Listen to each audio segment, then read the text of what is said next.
এর মধ্যে ওরা হামলা করছে, খুব জোরালোভাবে আসছে। আমি যখন ওইটা ওদেরকে টেক আপ করতে চাইছি, আমাকে বারোলিয়া ফ্লোরম্যানের মালিক হলো মোহাম্মদ মিয়া রোড। এটা হলো আমার বাপের রোড।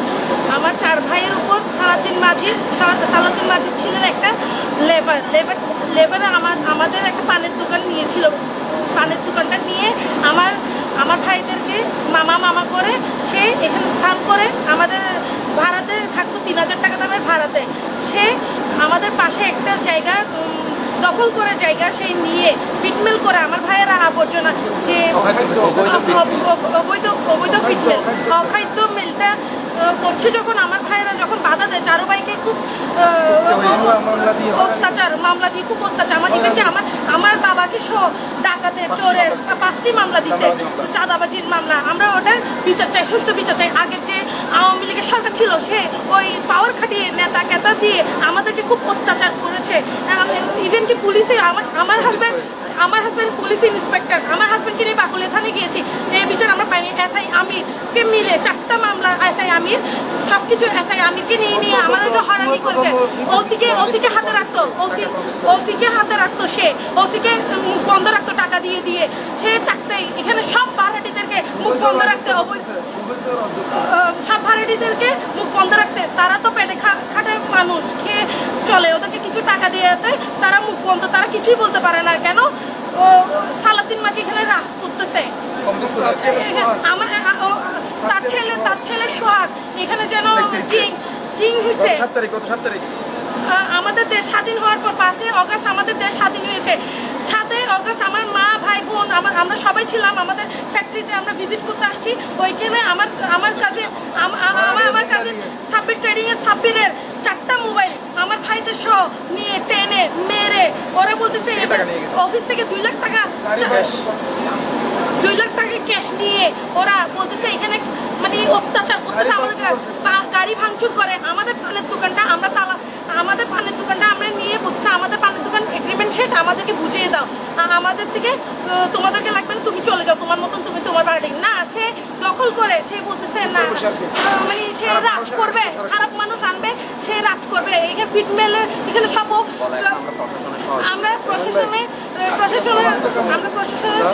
হেল্প চাচ্ছি, আপনারা আমাদেরকে সাহায্য করবেন।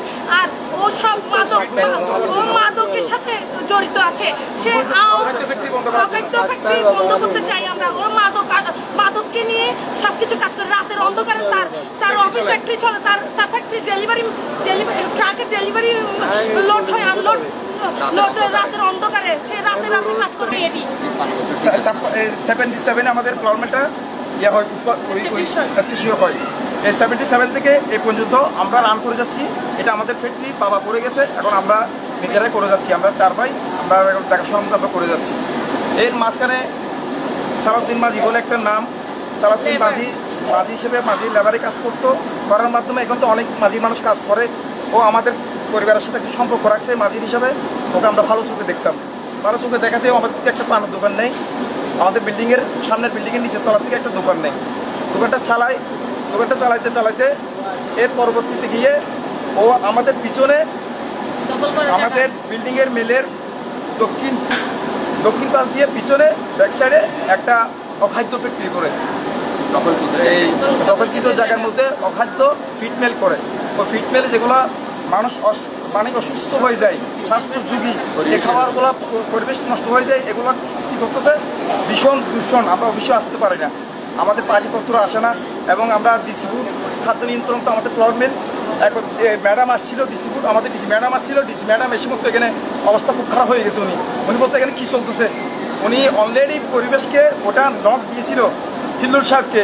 হিল্লুল সাহেব ওটা দেখবে করে পাশ কেটে গেছে, ইগনোর করে পাশ কেটে গেছে।